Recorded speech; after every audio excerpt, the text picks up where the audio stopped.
खबर 3 लोगों को ही रहती है, हमारे ओमी सेठ को, मेरी बीवी को, मेरे भाई को। पर हमारे धंधे ऐसे नहीं हैं, क्योंकि मैं इसके जैसे डिपेंडेंट नहीं हूँ किसी पे। और चाहिए इसको, मेरे पास एक वैकेंसी खाली है पर्सनल पीए की, मेरी 1 महीने की पगार दे दूंगा उसको, आ जाए पता चल जाएगा कि मेरी इनकम क्या है।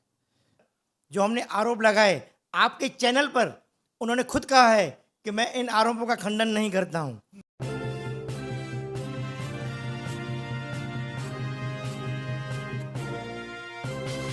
महालक्ष्मी सेल्स, शिवाजी चौक, उल्लासनगर। उल्लासनगर में इलेक्ट्रॉनिक्स का वन स्टॉप स्टोर, जहां पर आपको मिलती हैं बेस्ट डील्स।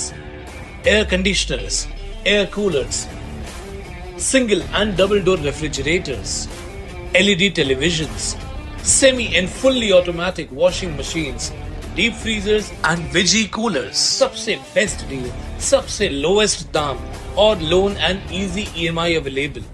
बस आइए और गर्मियों के इन दिनों में अपने घर के लिए ले जाइए बेहतरीन consumer appliances. Mahalakshmi sales, electronics market, opposite RKD college, Shivaji चौक, उल्लासनगर 3। लेते एक मुलाकात। एक और बार भारतीय जनता पार्टी के कार्यालय में आए हैं और जो गंभीर आरोप जो इन्होंने जो कमलेश निकम के ऊपर लगाए थे, और कमलेश निकम ने उनको पलटवार करते हुए, मतलब पलट जवाब देते हुए उन्होंने कहा था, जो गंभीर आरोप जो कमलेश निगम ने फिर लगाए थे इनके ऊपर। आज लेते हैं एक और बार मुलाकात और पूछते हैं विजय खटवानी जी से। शुरुआत करते हैं। विजय खटवानी जी, आप भारतीय जनता पार्टी व्यापारी सेल के महासचिव हैं। आपके ऊपर कमलेश निगम ने गंभीर आरोप लगाया। आरोप ऐसा था कि आपको कोई धंधा ही नहीं है और आप टू व्हीलर में, जब जो टू व्हीलर बाजार है वहां पे आपको कोई दुकान देने को तैयार नहीं है। क्या कहेंगे इस विषय को? जक्की जी, जय झूलेलाल, जय महाराष्ट्र, जय भीम। फिर से आपकी चैनल में, फिर सुबह होगी चैनल में, मैं आपके माध्यम से, आपके न्यूज़ चैनल के माध्यम से कमलेश निकम को फिर एक बार बताने आया हूँ। एक्चुअली इसके जैसा निकम आदमी जो पिछली न्यूज़ में हमने कहा था, तो कभी ज़िंदगी में नहीं मिलेगा हमको।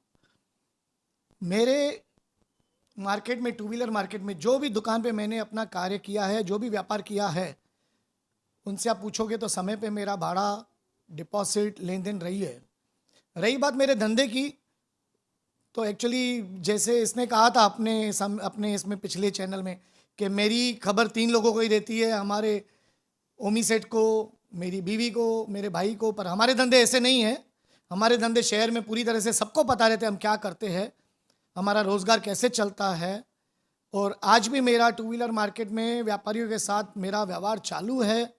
फ़र्क ये है कि मेरा आज दुकान नहीं है। कारण है उसका, क्योंकि मैं अपने बीवी के साथ अपने बिज़नेस में जुड़ा हुआ हूँ और मेरी जो गाड़ियाँ हैं कुछ दुकानों में खड़ी रहती है, वहाँ से बिकती है। ये मैं कमलेश को नहीं बता रहा हूँ, ये शहर के व्यापारी संगठन को बता रहा हूँ, व्यापारियों को बता रहा हूँ, क्योंकि मैं इसके जैसे डिपेंडेंट नहीं हूँ किसी पे। मैं खुद अपने पैरों पे खड़ा हूँ। और चाहिए इसको, मेरे पास एक वैकेंसी खाली है पर्सनल पीए की, मेरी 1 महीने की पगार दे दूंगा उसको, आ जाए पता चल जाएगा कि मेरी इनकम क्या है। अगर उसके अलावा इसके पास अगर समय नहीं है अपनी ये तकड़मबाजी करने की, तो मेरे सीए का नंबर दे दूं।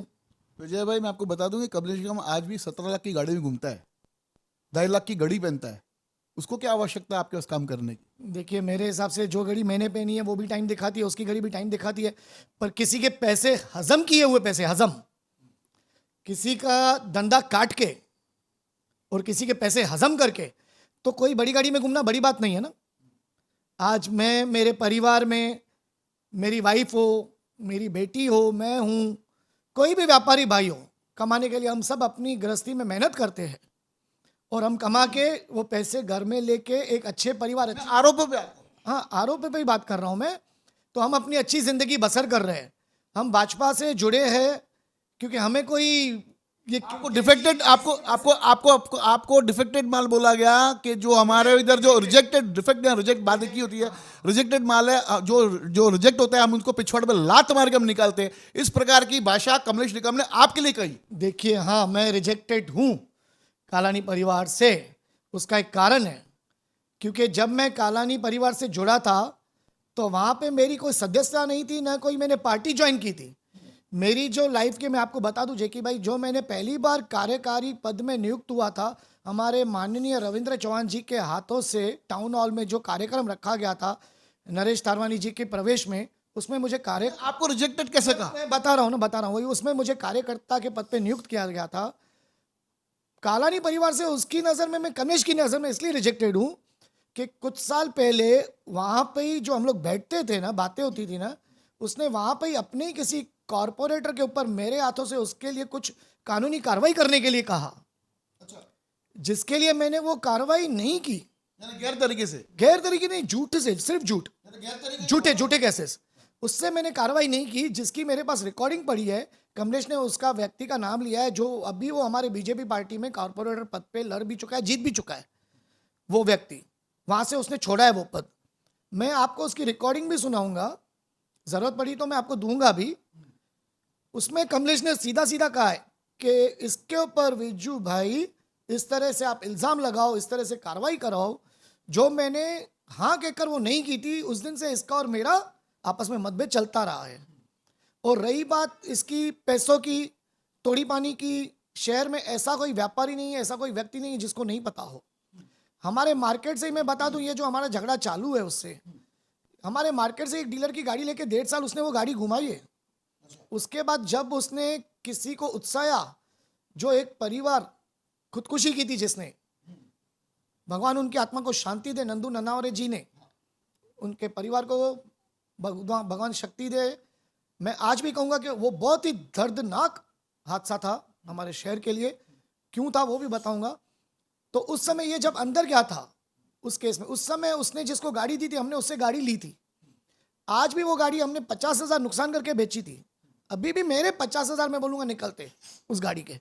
पर ये तो हजम कर लेता है, पैसे काट लेता है, किसी को भी आदत है उसकी हजम करना पैसे सबके लोगों के। तो एक बात और है, इसके साथ जो भी इसकी टेरिटरी में आएगा, इसके दायरे में आएगा, वहां से उसको वो निकलवाएगा ही।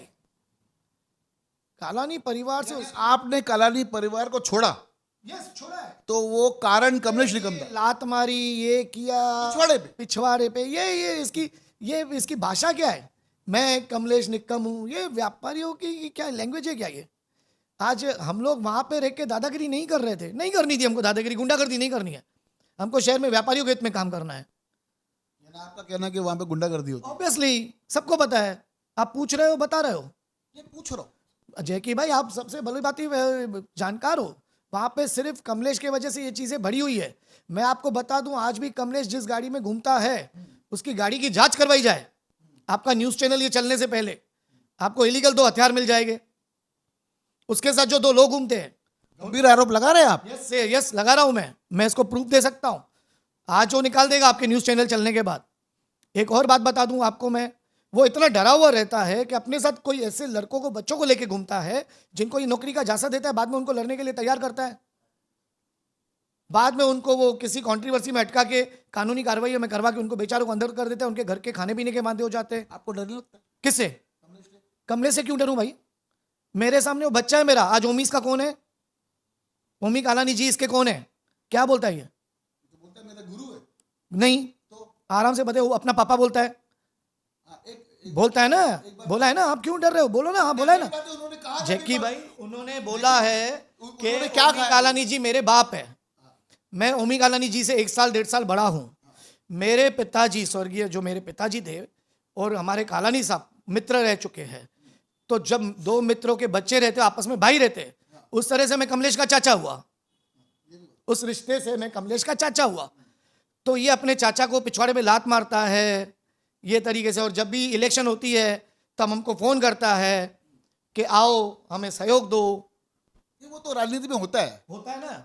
तो राजनीति के बाद ये क्या हो जाता है, अपने हो या पराये हो, सबसे सहयोग मांगा जाए। मुझे एक बात बताइए, जिन व्यापारियों को हमने ट्रांसपोर्ट एरिया वालों को बोला कि गाड़ी सिर्फ एक ढंग से लगाइए, छोटे टेम्पू लगाइए, वहां से माल भर के आप वायर लेके जाके अपनी ट्रकों में लोड कीजिए। उल्लासनगर में बहुत सी ऐसी एरिया है जहाँ पे ट्रकें खड़ी है।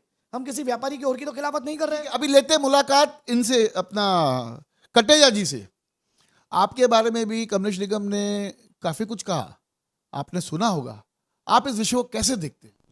जैकी जी, मैं आपको सारी चीज़ें बताऊंगा क्रमवार। सबसे पहले तो मैं ये कहूँगा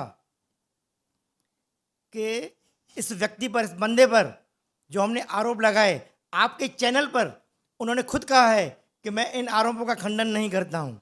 मतलब हमने, हमारे हमारे साथियों ने जो भी आरोप लगाए हैं वे आरोप से स्वीकार है। तो इसे तो खुद ही पता नहीं है कि ये क्या कह रहा है। मुझे नहीं पता उन्होंने ये किस, उन्होंने आपके लिए कहा कि आप सोने की तस्करी करते हैं। जी, उन्होंने ऐसे मेरे ऊपर आरोप लगाए हैं और मैं इन आरोपों का पूरी तरह से खंडन करता हूं। वो मुझे साबित करके दिखाए। और मेरे ऊपर ऐसे अनर्गल आरोप लगाने के लिए उन्होंने ये भी कहा कि मैं व्यापारियों को आह्वान करता हूं कि इनसे सोना नहीं खरीदे, क्योंकि आप भी कानून के दायरे में आएंगे। वो तो वक्त ही बताएगा। अब मैं सोना बेचता हूँ या खरीदता हूँ, पहले तो उनको वही नहीं पता। पहले तो वो मेरे बारे में ये पता करें कि मैं करता क्या हूँ एक्चुअली। हाँ, मैं सोनारा हूँ, सोनार का मेरा काम है और मैं सोनारा समाज का अध्यक्ष भी हूँ। जी, तो अब उनको कुछ पता ही नहीं है। अभी पता नहीं वो मेरे से इतना क्यों घबरा गए हैं, क्यों बौखला गए हैं कि आपके न्यूज़ चैनल पे 18 मिनट के भाषण में, 18 मिनट के वक्तव्य में कम से कम 18 बार उन्होंने मेरा नाम लिया है। तो इतनी उनको मुझसे घबराहट क्यों है, मुझे नहीं पता। शायद उनको अपनी राजनीतिक धरती हिलती हुई दिख रही हो, मुझे नहीं पता क्या वजह है। और कमलेश जी का मंझा हुआ खिलाड़ी है राजनीति का। भले कितना भी मंझा वो खिलाड़ी रहे ना, लेकिन एक व्यक्ति एक वक्तव्य में, 18 मिनट के वक्तव्य में 15 बार 18 बार मेरा नाम ले रहा है, क्या मतलब है इसका? कुछ तो बौखलाहट होगी। आप आरोपों को लेकर क्या कहते हैं? ये सारे आरोप निराधार हैं और इन निराधार आरोप मुझे लगाने के लिए मैं इसके ऊपर कानूनी कार्रवाई भी करूंगा। मेरी अपने लीगल एक्सपर्ट से मेरी बातचीत शुरू है। जो भी उचित होगा हम करेंगे। और मैं क्या हूँ, मैं क्या नहीं हूँ, पूरा शहर, पूरा समाज मुझे जानता है। मुझे इसके सर्टिफिकेट की ज़रूरत नहीं है। आज भी मेरे ऊपर कोई भी छोटा मोटा केस या एनसीबी दर्ज नहीं है। इतनी मेरे ऊपर ईश्वर की कृपा है और समाज की कृपा है। हम सफ़ेद पोश व्यापारी हैं, हम गुंडागर्दी नहीं करते हैं और हमें किसी से डरने की ज़रूरत नहीं है। हाँ, लेकिन इस कमलेश निक्कम के बारे में हमने सुना है कि यह व्यक्ति अपने प्रतिद्वंदियों को हराने के लिए या उनसे निपटने के लिए उनके ऊपर झूठे केस वगैरह करता है। तो आपके चैनल के माध्यम से मैं पुलिस प्रशासन को भी ये कहना चाहूँगा कि अगर मेरे ऊपर कुछ भी ऐसी चीज़ें होती हैं तो प्रशासन इन चीज़ों पर ध्यान दे। रमेश जी, आपकी तारीफ की कमलेश निकम ने, क्या लगाव आपका कमलेश निकम के साथ? सर जी, मैं एक व्यापारी हूँ और व्यापारियों का अध्यक्ष हूँ। उनको मालूम है कि एक ये सच्चा व्यापारी है और व्यापारियों के लिए ही लड़ता है। और उनको मालूम है कि ये 3 नंबर के शिवाजी चौक से खट्टरमल चौक तक जो भी व्यापारी है उनकी ये बुलंद आवाज़ है। इसके लिए उनसे वो सच्चाई छुपी नहीं। आपकी तारीफ की कमलेश निकम ने, बोला वो अच्छा आदमी, लेकिन आपका नाम उन्होंने अनिल बोला, आपका नाम शायद रमेश है। रमेश बजाज है, वो सबका नाम ऐसे ही लेते हैं। मैं अनिल कटेला, अनिल बजाज या विजू, समझा, ये नाम ऐसे लेते हैं, कभी सही नाम लेते नहीं है। ये तारीफ करने का कारण? तारीफ करना का वो तो व्यापारियों से सुन के उन्होंने बोला होगा। जो व्यापारी मेरी तारीफ करते हर जगह पे, आप कोई भी न्यूज़ देखिए। आज मुझे 30 साल हुए इनसे जुड़े हुए, कालानी परिवार से। तभी भी उनको मेरी यही थी, व्यापारी लोग कहते थे उनको। क्या कारण आपने कालानी को छोड़ा? मैंने शोरा नहीं, मेरी दोस्ती थी, मैं कोई पद पे नहीं था, एक दोस्ती थी अपनी। आपको कुछ कहना? बस मैं वही, जैसे बजाज जी ने भी आपको बताया कि अनिल कटेला। अब सवाल ये है कि किसी के नाम को ऐसा अनर्गल तरीके से बोलने का मतलब क्या है। अब उन्होंने मुझे कटेजा की बजाय कटेला कहा, तो कटेला का तात्पर्य क्या है, मैं ये भी उनसे जानना चाहूँगा। बाकी तो आगे हमें क्या कार्रवाई करनी है वो तो हम करेंगे, लेकिन ये सारी चीज़ें बोलने के पीछे उनका तात्पर्य क्या है और क्या मतलब, वो क्या दिखाना चाहते हैं कि कालानी स्टाइल क्या करेंगे, वो क्या अपना डर और दहशत कायम रखना चाहते हैं। उन्होंने खुला कहा कि आइए रास्ते पर उतरिए तो दिखा दो कालानी स्टाइल क्या होती है। कमलेश निकम ने खुला कहा। ये शब्द कोई भी व्यापारी यूज नहीं करता है। इस तरह के शब्द न व्यापारियों के होते हैं न राजनीतिज्ञों के होते हैं। ऐसे शब्द गुंडे प्रवृत्ति के लोग ही बोल सकते हैं। तो इस गुंडे प्रवृत्ति से हम बचने की कोशिश करेंगे। क्या कहेंगे विजय जी, आप काफी नजदीकी थे कालानी परिवार से, देखिए मैं खास करके ओमी कालानी से। बिल्कुल था मैं ओमी कालानी जी से ज़्यादा तो नज़दीकी मेरे पप्पू कालानी जी से संबंध रहे हैं। हाँ, ओमी कालानी जी से ज़्यादा तो हमारे पप्पू कालानी जी से संबंध रहे हैं। जब पप्पू कालानी जी अंदर गए थे उसके बाद हमने ओमी कालानी जी से हमारे रिलेशन बढ़े, दोस्ती बढ़ी, उठना बैठना बढ़ा, खाना पीना साथ में होता था रोज़ रात को। उस समय हमारा कमलेश से भी मुलाकात होता था क्योंकि हमें कमलेश पप्पू कालानी के यहाँ से मिला था, जो कालानी साहब उसको रुकाते थे कोई भी व्यापारी मीटिंग में कि तुम बाहर रुको। पर पप्पू कालानी जी के अंदर जाने के बाद जब उनकी अरेस्ट हुई थे, जब हुए थे बापट सरकार मैडम ने, जब उन्हें 92 में नहीं, 92 में नहीं, ये अभी बापट सरकार जब उन्हें कल्याण के सेक्शन कोर्ट में जब उन्हें सजा सुनाई गई थी, उसके बाद कमलेश ने बंगले में ये चीजें देखी कि कौन व्यक्ति ओमी कालानी के आगे जा सकता है। उसको पहले सबको उसने काटा, एक एक व्यक्ति को उसने उसके लिए नेगेटिव भर के उसको वहां से निकलवाया, सबकी लात मारी जो उसने कहा है। और मैं आपको बता दूं, वो जब भी न्यूज़ देता है ना तो उसकी एक खासियत रही है, अपने सामने वो एक आईना रखता है और खुद को उसमें देखता है, और उसको जो बुराइयां दिखती है ना खुद में, वो अलग अलग नाम लेके बोलते जाता है, तो उसको आसानी होता है न्यूज़ देने में। मुझे, मेरे सामने तो कभी आईना रखा नहीं उसने। नहीं, याद आती है ना इंसान को, इस यानी मन का आईना, मन के भ्रम का आईना, मन का आईना। जब जब उनका इंटरव्यू लिया मेरे सामने आईना नहीं। कमलेश के लिए जो मन का आईना है ना, उससे बेहतर उसके लिए कुछ नहीं है। मन के आईने से अपनी शक्ल, हाँ, कुछ भी नहीं है। सच्चाई आपके आपके आंखों में और आपके दिल में उतर। हाँ, अभी एक सिंपल सी बात बताइए, हमारी स्वर्गीय भाभी ज्योति कालानी जी, उन्होंने सांप के बाहर निकलने में जो ड्राफ्टिंग की थी, जो पेपर वर्किंग की थी, सबसे बड़ा श्रेय किसको था उस ड्राफ्टिंग में भाभी के बाद? नंदू ननौड़े, जो भगवान उनकी आत्मा को शांति दे। मैं 2 बार इसमें नाम ले चुका हूं, हमारी भाभी स्वर्गीय ज्योति भाभी। तब भी कमलेश भी अपनी मर्यादाओं में रहता था। उसके बाद ऐसा क्या हुआ कि उसको खुदकुशी करनी पड़ी? बहुत बड़ी जांच का विषय, जांच का विषय नहीं है, उसमें वो सजा यात्रा मुजरिम है, उसने सजा काटी है उसमें, आज वो बेल पे। जांच का विषय कब होता है? सजा नहीं लगी अभी तक। उसमें उसको अंदर लिया गया था, उनके खिलाफ एफआईआर हुई थी, हुई है, उसमें जांच चालू है, गिरफ्तार किया गया, उनको बेल मिली।